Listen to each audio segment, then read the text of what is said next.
L'invité du matin. Et depuis 2016, la marque vaudoise Sweatshirts, célèbre pour ses t-shirts bio ornés de la baleine jaune, renaît sous la direction de Marc Joss, ancien chef des ventes. Relancé en 2020 avec le soutien d'investisseurs, Sweatshirts ambitionne de redevenir un acteur clé du textile durable en Suisse. Historiquement pionnière en matière de traçabilité et de développement durable, la marque continue de miser sur ses valeurs d'origine avec une production intégrée en Inde tout en répondant aux défis économiques actuels. La nouvelle direction mise sur la qualité et sur une clientèle fidèle à l'opposé de la fast fashion avec un chiffre d'affaires actuel de 3 millions de francs et une projection de 5 à 10 millions dans les 5 prochaines années. Sweatshirts se concentre exclusivement sur le marché suisse. Ces produits, comme le fameux t-shirt iconique Bob, sont disponibles actuellement dans une 60aine de boutiques multimarques et via un site de vente en ligne performant, représentant aujourd'hui quand même 50% des ventes. La marque espère ainsi donc consolider son positionnement tout en restant fidèle à ses engagements environnementaux et sociaux et en s'appuyant sur la force d'un héritage durable. Ce matin, pour en parler, je reçois justement Marc Joss, nouveau directeur de Sweatshirts. Bonjour. Bonjour Philippe. Bienvenue.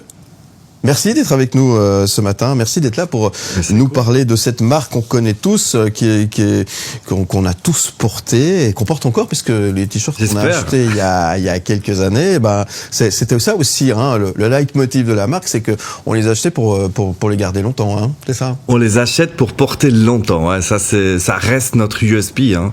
C'est acheter un t-shirt et le porter 20 ans. Ouais. Ça c'est la manière la plus durable de porter du textile.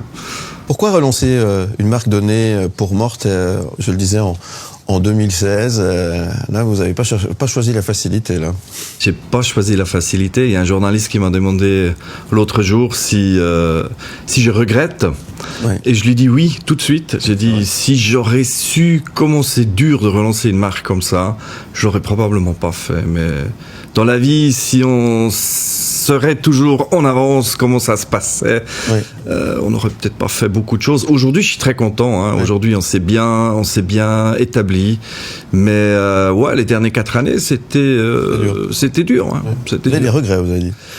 Pas des regrets, mais j'aurais cru que c'est plus facile. Hein. D'accord. Mais il y a eu quand même, quand vous reprenez une marque qui est partie en faillite, c'est ça. Il y a quand même des choses que vous avez peut-être pas vu venir et avec du recul j'aurais peut-être fait autrement. D'accord. Mais maintenant aujourd'hui là où je suis très content avec ce qu'on a. Toujours plus intelligent après, hein, c'est ce qu'on toujours. Mais reprendre une marque effectivement qui était morte, hein, on le disait, qui est pourquoi alors pas recréer une nouvelle marque, hein, avec un phénix par exemple, pas une baleine. Non, mais recréer je sais pas si vous avez vu, surtout pendant ce temps de Corona, énormément de marques de textiles qui sont venues, qui sont parties.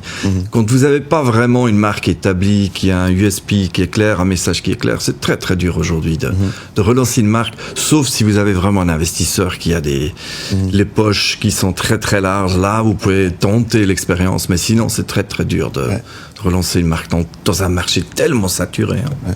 Avec une volonté de s'adresser aux Suisses, hein, de rester pour le moment suisse. Vraiment, c'est très suisse. On veut pas trop.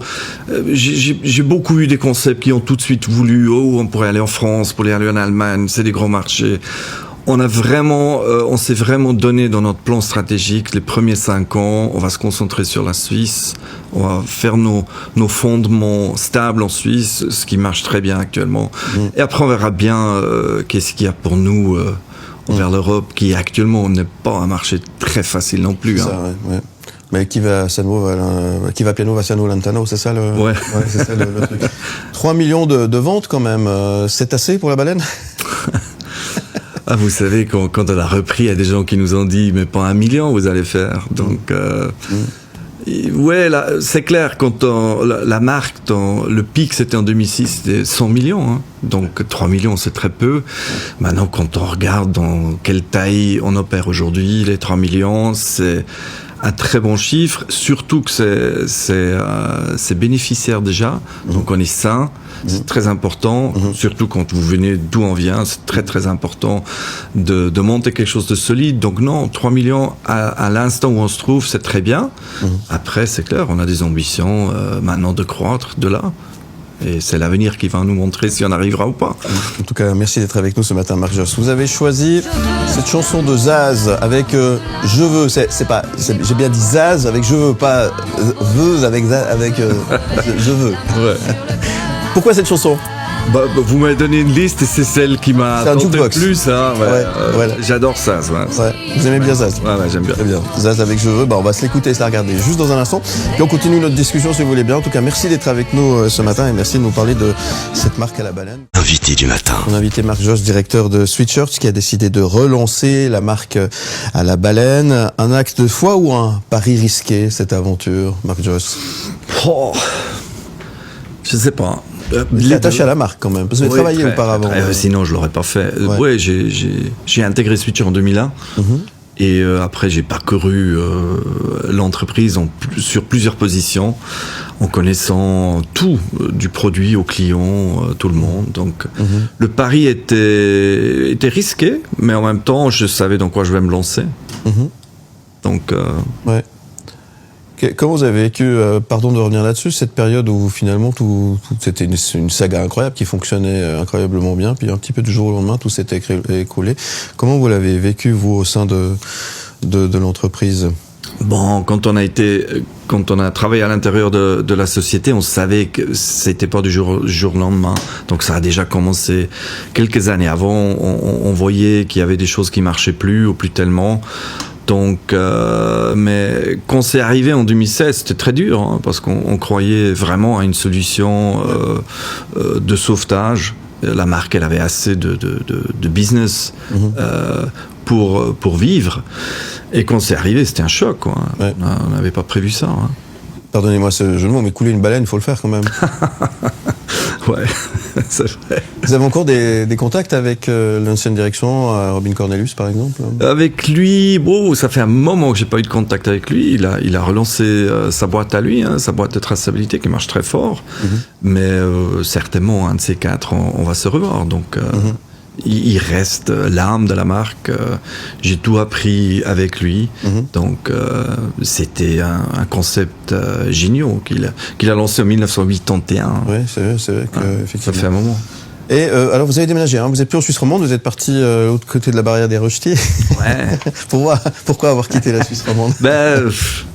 Je suis arrivé en 98 justement à Grimens-en-Valais, après 2001 Lausanne, après un peu Prié, un peu Founet, après dans le Gros-de-Vaud, longtemps dans le Gros-de-Vaud qui est ma deuxième patrie aujourd'hui, et j'adore le Gros-de-Vaud.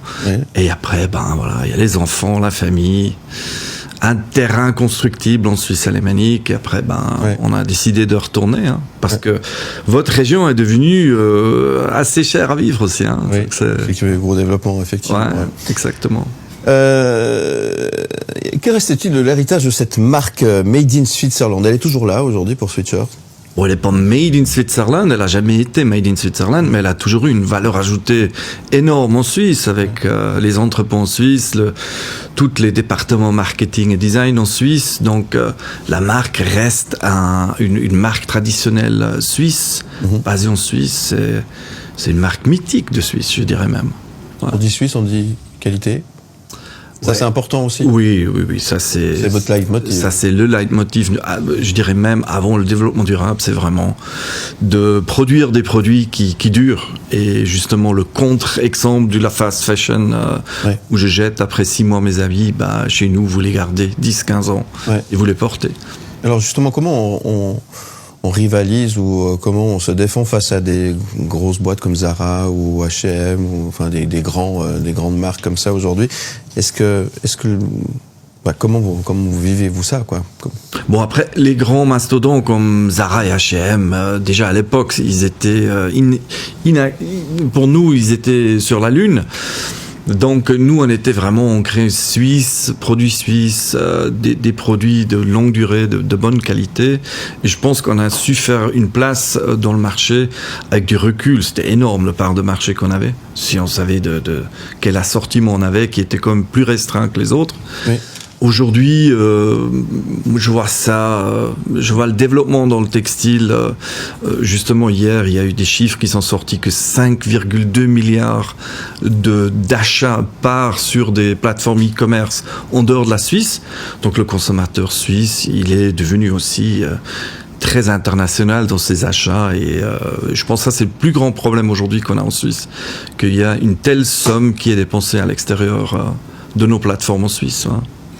La production, elle se fait en Inde, hein, c'est juste? Au sud de l'Inde, ouais. Au sud de l'Inde. Est-ce qu'on arrive à travailler sur de la durabilité, sur un aspect éco-responsable en travaillant à distance comme ça?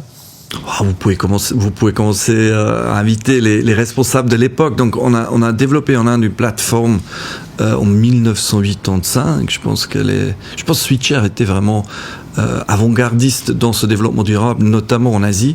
Ouais. Il y a beaucoup de marques qui se sont pas seulement inspirées chez Switcher, ils ont carrément pris l'exemple de Switcher pour monter les mêmes process chez eux dans les usines en Asie. Donc aujourd'hui, oui, l'Inde, quand vous travaillez sur une plateforme comme nous, c'est une plateforme très moderne, au point, que ce soit au niveau écologie, mais aussi au niveau social. Aujourd'hui, si on veut acheter un sweatshirt, où c'est qu'on va? Il n'y a plus de boutique sweatshirt aujourd'hui. On a des revendeurs, ouais. Pas des boutiques en propre, mais on a des revendeurs. On est à Lausanne, on est à Genève, on est à Avanches, on est à Fribourg, on est à Suisse alémanique, mais on pourrait en avoir une vingtaine de plus. Donc, mais ce marché-là est aussi devenu difficile. Il y a de moins en moins de magasins multimarques, hein, comme on appelle ça. Il y a beaucoup de chaînes, et sinon les petits magasins multimarques, il y a de moins en moins.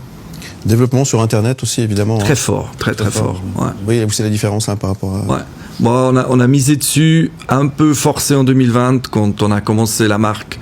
Il y a déjà Corona qui est arrivé, donc on était forcé de développer très fort notre plateforme e-commerce, et aujourd'hui, c'est vraiment, ça fait la moitié de notre business. Ouais. Quels sont les projets de développement de Switcher? Qu'est-ce qu'on peut dire aujourd'hui? Bon, déjà, on va élargir la gamme. 2025, ça va être la première fois qu'on va vraiment élargir la gamme, parce que c'est clair, l'assortiment aujourd'hui, elle est plus restreinte qu'à l'époque. Le côté e-commerce, on n'est qu'au début, donc on travaille avec une agence, on devient plus professionnel, on a engagé du monde aussi. On a maintenant notre centre logistique qui est aussi chez nous, donc c'est plus à l'extérieur. Donc, on a clairement maintenant une envie de croître l'année prochaine et d'aller vers ces 5-10 millions ces prochains 3-4 ans. Et voilà, ça, c'est les projets qu'on va porter dès aujourd'hui. D'accord. Je vous remercie parce que pour beaucoup de gens, cette marque n'existait plus. On a cette bonne nouvelle de savoir que quelqu'un a repris le Dans le marketing, on va investir aussi plus. Ça, c'est aussi très important. Voilà. Écoutez, en tout cas, félicitations déjà. Qu'est-ce qu'on peut vous souhaiter aujourd'hui, Marc Josse, pour la suite de la vie de cette baleine sweatshirt qui nous rappelle bien des souvenirs? L'envie à la baleine, du succès, et qu'on va durer encore une fois 30 ou 35 ans à venir. Bon, écoutez, bon vent en tous les cas. Merci d'être venu ce matin. Plein succès pour la suite. On vous souhaite déjà de bonnes fêtes. On vous retrouve évidemment en podcast et en image sur le site mlemedia.ch, et puis à bientôt sur mlemedia, j'espère. Merci beaucoup.